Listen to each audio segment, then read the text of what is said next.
puasa itu fungsinya sama dengan Al-Quran. Sama-sama bagaimana? Sama-sama berfungsi menyucikan hati dan meningkatkan kualitas ruh kita. Ruh kita ini perlu nutrisi. Ya, jangan hanya akal saja dikasih makanan, nutrisi akal. Jangan hanya tubuh saja yang dikasih nutrisi makanan, ya, dengan makanan 4 sehat 5 sempurna supaya sehat. Tapi hati kita kering. Makanya setahun sekali Allah Subhanahu wa Ta'ala perintahkan kita untuk berpuasa dalam rangka mensyukuri nikmat turunnya Al-Quran, sekaligus sebagai upaya kita memberikan nutrisi bagi hati. Dan ini nutrisi yang ada di bulan Ramadan adalah nutrisi yang paling sempurna untuk makanan hati kita, menjadi bekal buat hati kita menghadapi kehidupan kita 1 tahun berikutnya. Inilah rahasia kenapa Allah memilih bulan Ramadan, karena Ramadan adalah turunnya Al-Quran, dan kenapa kita mensyukuri nikmat turunnya Al-Quran itu dengan berpuasa. Mari kita siapkan diri kita, terutama persiapan ruhiyah, persiapan penyucian jiwa, karena kita punya 6 ultimate goals.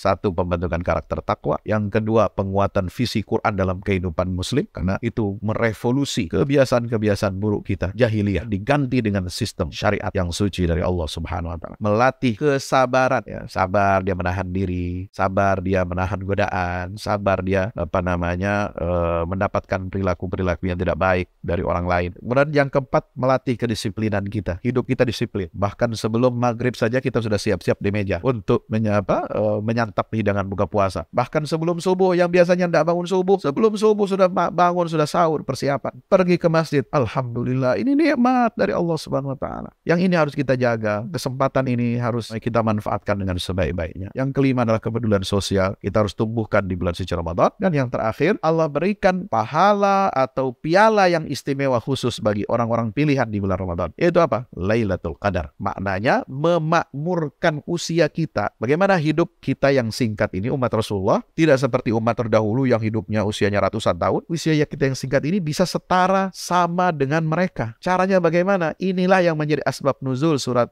Al-Qadar. Nabi tersenyum melihat, ya, diperlihatkan oleh malaikat Jibril. Ada Nabi zaman dulu dari Bani Israel. Nabi ini kuat, ya, Nabi sebutnya Syam'un. Dengan adanya kesempatan Allah memberikan Lailatul Qadar kepada kita yang terus diulang-ulang setiap tahun sekali dengan hadirnya bulan suci Ramadan. Itulah cara kita untuk memakmurkan usia hidup kita. Usia biologis kita ini pendek, tetapi bisa dimakmurkan, dikekalkan usia kita ini dengan apa? Dengan nilai ubudiyah kepada Allah. Melalui apa? Ibadah di malam Al-Qadar, malam kemuliaan.